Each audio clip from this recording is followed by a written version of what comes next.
Racers head coach Jody Wright coming off of his first career win as a head coach and first win as the head coach of Murray State. We'll take any questions at this time. Has a good ring to it, doesn't it? It sounds a lot better than last week. Coach, you're a positive person all around after a win. How's that smile left your face on Saturday night? No, it hasn't much. A lot better smiling.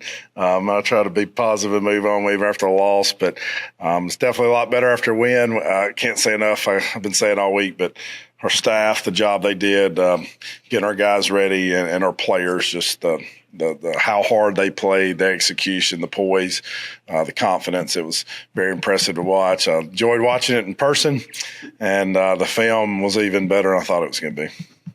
That's what I was going to ask. Y'all really played well. We did, and probably the thing that I was most proud of, the opening kickoff, just guys flying down the field, was very impressive.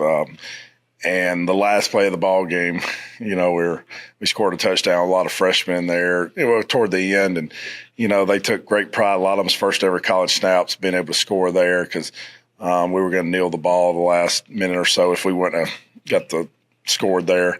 But it was very impressive, guys competing, fighting, and playing a lot of good, clean football. Yeah, I saw. Speaking of fighting and competing, you were yelling at the church. Yeah. I told him, I said, if we put on that racer helmet and our official puts a ball down and there's a scoreboard, we're fighting and competing. And that's always going to be our motto. And I said, it doesn't matter we're playing the SEC team on the road or who we're playing. That's the standard and what we're going to try to hold the guys accountable to.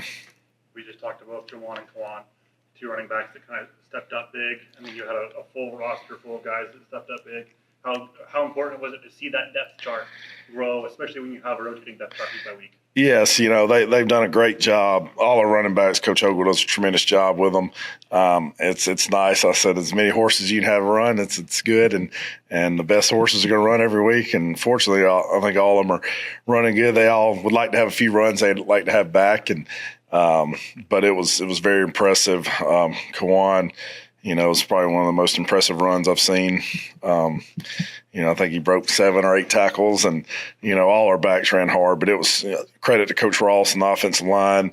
They were really pushing a lot of piles, making a lot of holes, and our backs did a good job with the timing of the run plays, hitting the holes and running through a lot. I always call it contact balance. When somebody makes contact with you, have balance to run through. And, Kawan, that was a very impressive run he made. How about your offensive line? I noticed over the weekend, the show I was watching was talking about yards before contact. Yeah. I don't have a lot of yards before contact, it looked like. Yeah, and it's constant with the offensive line. I think, we've had to rotate a lot of guys, with our center being out, Preston Jarvis having, a lot of different guys got to play some center last week. And I think we played 14 offensive linemen in the game last week, which was nice. And that's a position you're always trying to find depth. And it's a position you have to develop out of high school. It's hard to find offensive linemen sometimes in the transfer portal in junior college. And we've got some good young guys we're excited about. And it's the hardest position. I always say it's the hardest position to coach and probably the hardest position to play as a freshman is offensive line. But I'm really impressed with a lot of guys. They've gotten better each week, and they're fighting and competing. Offense seems pretty well balanced. Statistically wise, 221 in the air, Yeah. 225 on the ground. How good was it to see a broad spectrum of offense? And we planned that perfect, just kidding. But yeah, I always tell the coaches, I told Coach O, I said, hey, if it's working, keep calling it. And, he called a great game, but it was very nice to have a balance of run pass. Thought we hit some explosive plays. Actually had a couple more explosive plays, but we thought we needed, thought we should have made the plays on. But I was very impressed. All 3 quarterbacks, I thought, went in, managed the game well, made some good throws. But Joe Hansen, he was only 9 for 19, but I think there weren't many balls that shouldn't have been catchable. But we also had some receivers make some contested catches and get some separation. I'm very impressed with our receiver blocking down the field. So a lot of stuff to build on, and we know North Dakota is going to be a very tough opponent coming up. So they've already beaten Montana, who is traditionally a top 5 team in the FCS football. They had a big win last week, beating Idaho State, 52-28, and they played Iowa State really tough. And they're well coached, massive team. So we're gonna have our work cut out for us. I thought your defense came out with bad intentions the other day. Yeah, that was a good intention. Yeah, Coach Smith does an excellent job. Their defense, all our defense coaches, and our players, Tyson Miguez and James Cannon, our linebacker crew, played really good, really well. Defensive line, we actually had Tank. Terry and Surgic was banged up, and Miles Bailey, so we're actually short a couple of defensive linemen. And I told every guy's next guy up, and I said we actually had a lot of guys that really played some of their best football. We challenged them. They answered the bell. Curtis Francis had 3 tackles for loss. Hagler had 3 sacks. So it was impressive, very active on the defensive front. Thought guys were relentless trying to get to the quarterback. But the main thing I was most impressed with, we stopped the run. I think they averaged 1.3 yards per carry. And after Butler's game last week and something, we tell them, you're going to stop the run first. That's the number one thing we're going to do. And I thought we did a good job of that. How about these injuries? Are these guys going to be able to come back after the break? Yes, hopefully. Our training staff's working hard to get them back. We've got, our starting center out right now. We've got a couple guys with some ankles on the defensive line.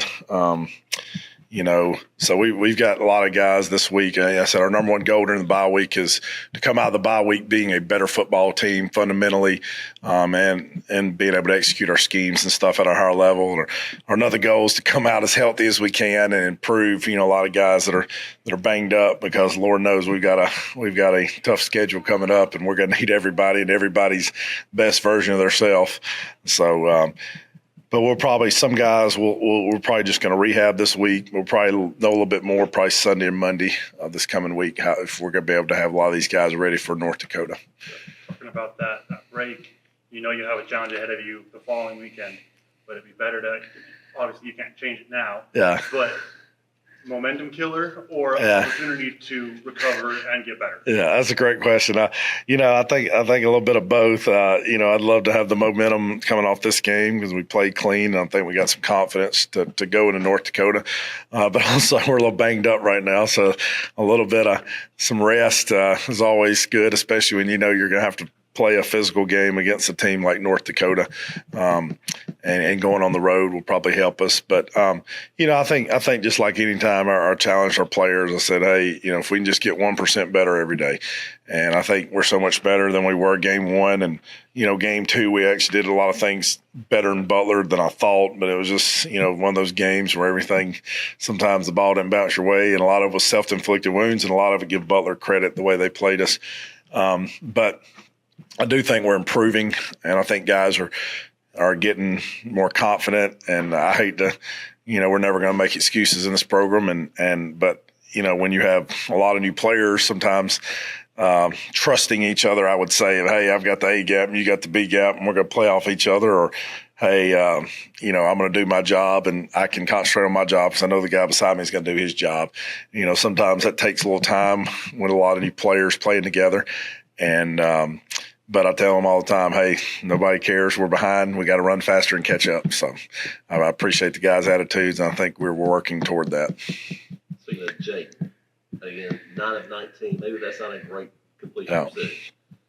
Sitting where I was, it looked like he was putting the ball on target, though. He was. He had some very, very good throws. He did a really good job with his pre-snap indicators, what coverage he thought he was going to have, and reacted. If he was either right with his pre-snap read or if he had to adjust it. I was very impressed with him. Thought he played fast, had good command of the offense. And a lot of the receivers, whether it's Justice Hill and all them, the more they play together, or the more they're just out there. I hate to say it, but almost like little kids throwing backyard football. And you knew the guy you'd played in the backyard with a whole lot, and y'all could kind of feel things. And they're definitely getting more comfortable with each other. Like I said, a credit to their hard work, credit to our coaches, but that's something we got to keep continuing during our bye week, because we know the conference schedule we're about to face is going to be some of the top teams in the country, and there's no margin for error. So we got to keep tightening up and executing at a high level, because it's going to take our best because we're about to play the best. You saw bodies in seats on Yes. any night. Did you see what Racer Nation's all Oh, about? it was amazing to see that many fans to come out there and, I would call it very miserable weather, rainy, and from the, probably an hour or 2 hours before kickoff to probably the last snap, it was a constant rain, and to see so many people come out and support us was amazing. And Racer One, we're gonna get. He got to come out in spirit and give everybody a little glimpse. So hopefully we'll have him. No wet track the next home game, so he can run. But it was amazing, the support. I can't tell you how many text messages, calls, and thank you to Racer Nation, former players, people in the community, leaders reaching out, just telling us how proud they were of the way the team played and everything. And like I said, that was the thing I was most proud of, that people were proud of Murray State football, and that's what we said when we put that helmet on. Where we want to, when everybody leaves there, I told the team, I said, there's a lot of people that paid money to come out here and sit in the rain to watch you play. And, there's a lot of people sitting at home with us, your family members, and there's a lot of former players out there that are watching, that are sitting out in the rain to watch you today too. So you better put some pride in that helmet. And I believe we showed Saturday night. We showed a lot of that, and it's definitely a lot of positives to build on. So a bit of a strange situation. No ball game to coach on Saturday. What are you going to do on Saturday? Well, actually, I'm going to go recruiting Friday, Thursday. So we'll be on the road. We were just talking about that. Sorry, the little press conference coming in, but we're gonna hit a lot of the junior colleges in Mississippi recruiting, and our coaches will be out in full force, trying to, like I tell them every day, we're gonna do whatever we can every day to improve this roster and trying to find the best young men we possibly can to put in a Murray State uniform. And we feel like we've closed the gap a lot since we arrived with a lot of new players, but we're nowhere close to where we want to be or where I think we can be. So that's going to be a constant process. Like I said, we had so many recruits at the game Saturday. It was probably a record number of recruits for both home games that we've ever had at Murray State. Some really good talent here, and we're going to continue that full force.